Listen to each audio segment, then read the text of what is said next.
Hey friends, welcome back to Go On Ministries, guys. Today we are sitting down with Pastor Michael, and we are at a cowboy church over here in Magnolia, Arkansas.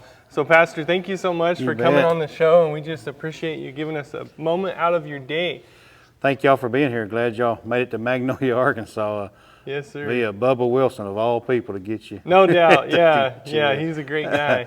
So friends, we're always keen on figuring out what God's doing around the country. I tell them, you know, if folks are ministering, we want to know about it. So we're particularly interested in the Cowboy Church and how y'all are reaching out to folks in this community. Cowboy Church is a little different than traditional church. We don't, we kind of got started reaching people that love the Western heritage, but our congregation's just a lot of laid-back country folks more so than cowboys. We got some cowboys and cowgirls, and which we have the college rodeo team we minister to here in Magnolia, and we just kind of started back 2011 and just started meeting at the fairgrounds, and God just kind of blessed and provided, and we've been faithful, I guess, to mission work and wanted to do what God led us to do, and He's blessed us for it. So. Yeah, undoubtedly. I mean, we're sitting in a pretty big facility here. Looks like it seats, how many do you suppose it seats in here? 480. No doubt, so, yes sir. So and you were saying here, there's a fellowship hall behind us, and it's the same size as church. It'll seat about 400 people, and got a big kitchen back there, and then down below the fellowship hall we got a arena that we do arena ministry with. Gotcha. So, yeah, that's something I've seen across the board with folks that for some reason are attracted to the cowboy church culture, is always with the arena and with the big fellowship hall and stuff. I mean, you're not building this stuff if people aren't active, and I've seen that the cowboy church seems to be really active. We are, and we do, like I say, things with the arena, and we've got a big youth ministry and children's ministry and a missions team. We've been on several missions trips, and went to Texas one year to help build a cowboy church out there, and then we've partnered with some the Santo Domingo Pueblo. We've been doing some mission work on that Pueblo in New Mexico, and that's a kind of a dark place, and they need the light of Jesus shared with them, and we've been able to partner with an Indian native that got saved out there, and he's got us in. You guys used him to get us in some doors to share the gospel out there. Amen. So, yeah, we can't get home without going through New Mexico most of the time. We're from Colorado, and yeah, I tell you, there is something about it that there's definitely a huge need for the gospel in that area. Yeah, and we're you know, like I say, we run about 240 here on Sunday, and but we're able to put a missionary on staff with us out in New Mexico.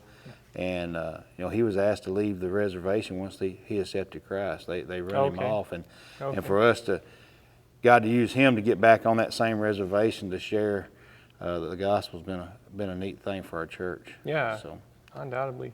Well, man, I always sleep better knowing that, you know, Magnolia is taken care of for Jesus. But tell me, what are some of the struggles or whatnot that happen in this region that you think might be specific to Magnolia or even Arkansas? We have the same struggles as any other church. You know, you get people coming, and then they get complacent. And I think one of the biggest struggles for us is during COVID. The Facebook church was a positive thing when we couldn't have church in person, but it's I think it's only become a customer not come to church, or they soon watch it on Facebook, and instead of coming to church. And you got to not forget, God tells us to assemble together, and I think that's one of the struggles that took us the longest to get back when we started meeting back again, was getting everybody, hey, you got to get out of that couch and get back to church, and we have, but we still do the Facebook ministry just because ours goes outside the walls of the church. It goes outside the Magnolia community,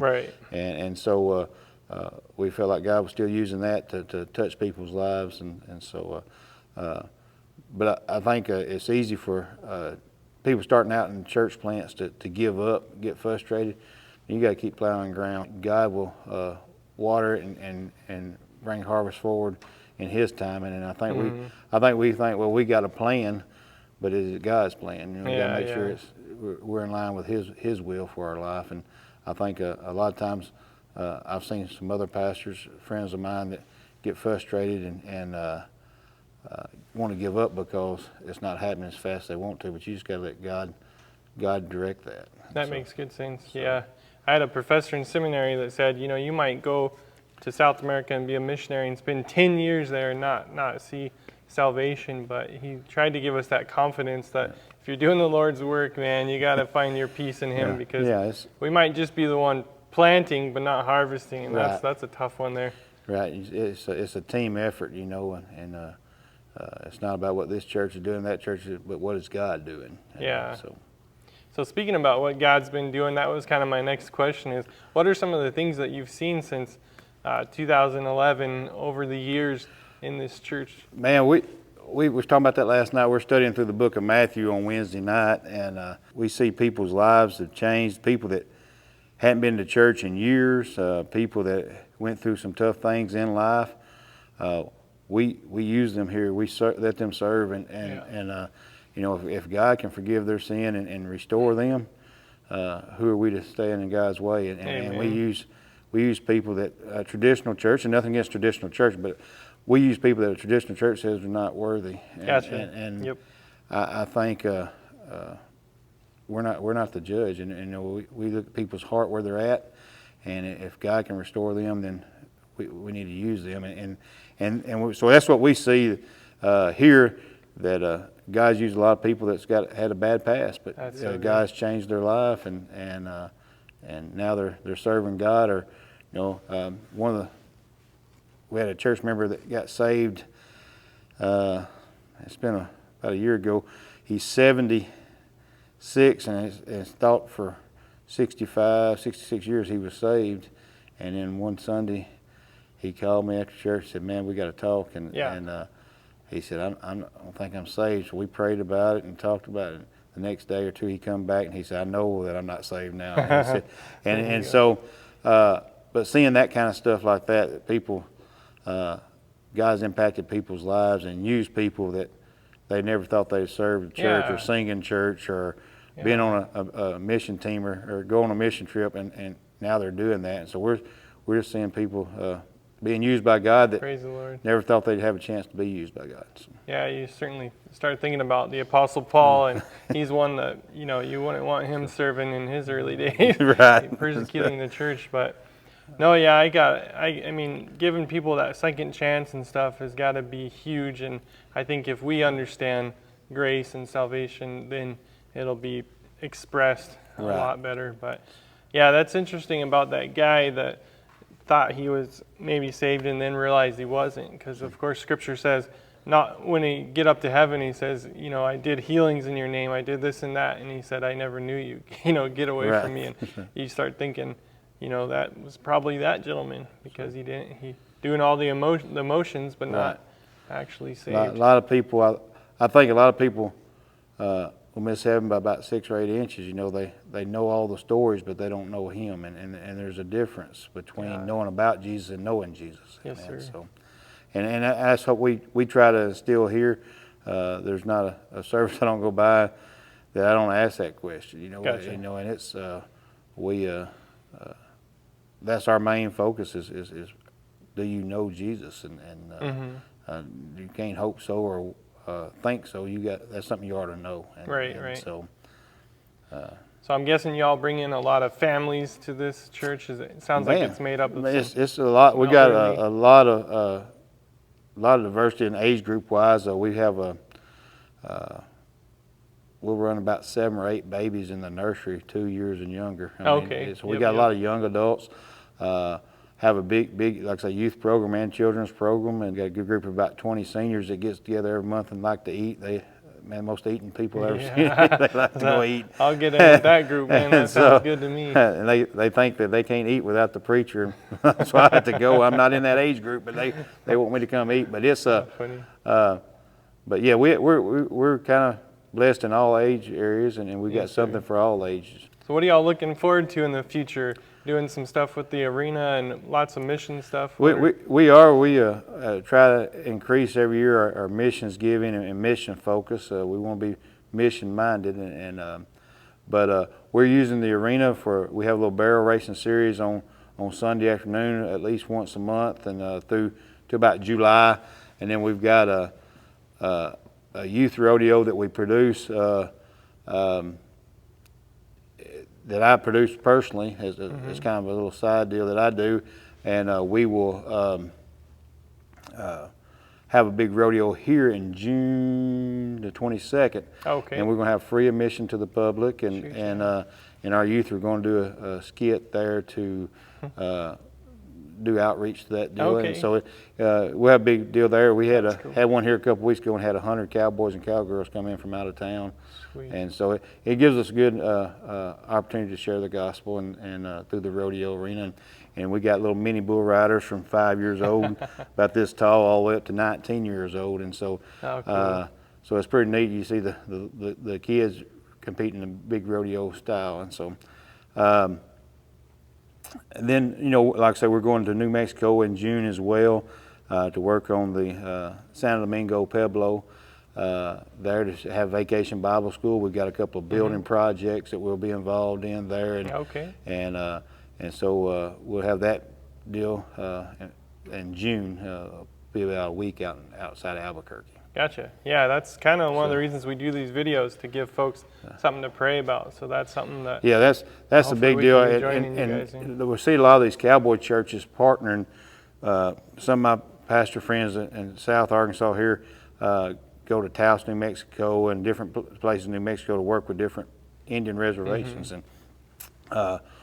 we got out there, been about 5 or 6 years ago, I guess, when we first started, and the Catholic Church there tells the natives they can worship their gods as long as they come to the Catholic Church. They're okay. Well, they're lost, and so there's just so much darkness on those reservations, and we were able to go through and minister to those folks, and we were rejected a lot of times. You know, they, matter of fact, took 6,000 pounds of rice and beans one year and been working for months getting that out there, and got pulled up to the deal to deliver it, and they said, well, you can't be here. No doubt. And they wanted to run us off, and so we talked with the governor, and they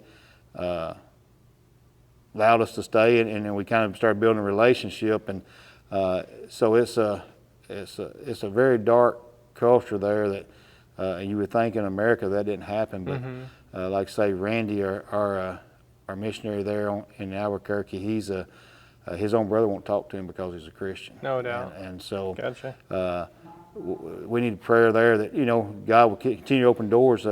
And God has this last 2 weeks opened doors there for us to do some ministry at a youth center and at the library. And so we've got several things lined up in June to do out there. And that's going to be, and we went back in December, and we'll go back this December to the Indian school.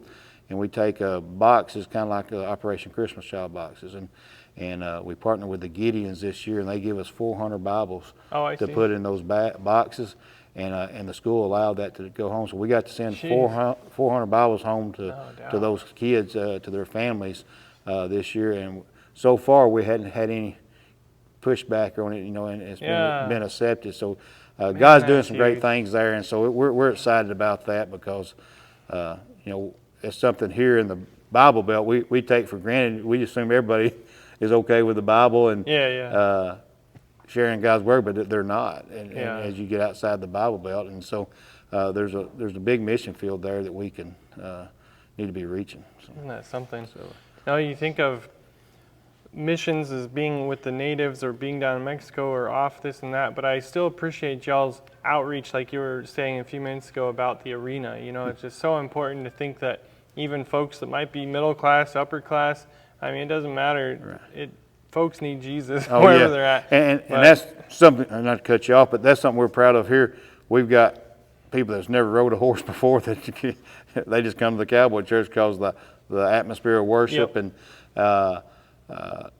you know, and then we got some that are cowboy and some that are just country people, hunters and fishers, and there'll be a lot of time during hunting season they'll come in their camouflage off the deer stand and go back after church. And so we have a real good different background culture of people that come and for different reasons, but yes, we want to be very involved in our community. We try to help things at school. We feed the football team, do teacher appreciation, and kind of get involved in the schools as much as they'll let us. So. How good. Man, I keep thinking about those missionary stories, though. It just seems like when you're active for the Lord, you do start facing these hurdles and that you might not face in your everyday life. And I think I always tell these guys, like, I've gone through financial struggles, personal struggles, family issues, but I just want to be at a point where my struggles, if you will, are ministry struggles. That's like one of my desires is I want to stay awake at night praying not about my own life and my own issues, but I want to be praying about how are we going to get these Bibles into this Indian reservation. And I just think that stuff gets me pumped up, man. That's the kind of stuff I get really excited about. Well, yeah, and it's, and I've had mentors in my ministry that told me, said, anytime you're doing something good for God, the devil's going to try to give you a black eye. He's going to cause a headache. So, when you're having struggles in ministry, you're on the verge of doing something right, because the devil is not worried about those that are not being effective. And so, but that's sometimes a hard pill to swallow. Like, man, I just want to go to bed without no headaches tonight. But sometimes you have them, and but that's where you got to keep plowing ground and not give up. Right. And keep focused on the cross and Jesus. Well, kind of my last two questions would be, again, if there's anything else these folks can be praying about for Magnolia or just your church in general or this population, maybe open it up to greater Arkansas. And then just if you have any last words of encouragement for these guys. Man, I guess any prayer request is just like any other church. We got to realize that there's a lot of lost people, and we participate in some special offerings throughout the year for missionaries, and we just got through doing a Annie Armstrong Easter offering, and that money stays in the U.S. to plant for missionaries to plant churches, and in North America there is, I think the statistic was 381 million people, 350 different languages, and an estimated 271 million of those 381 million are lost. Oh, wow. So, there's a lot of people in churches that, assuming they're saved, and I think we need to focus on mission work around the world, across the United States, but really focus in our own backyards too. There's lost people here in Magnolia. There's lost people in Little Rock. There's lost people in Colorado and New Mexico, and I think we just need to come together and pray daily for the lostness of our country.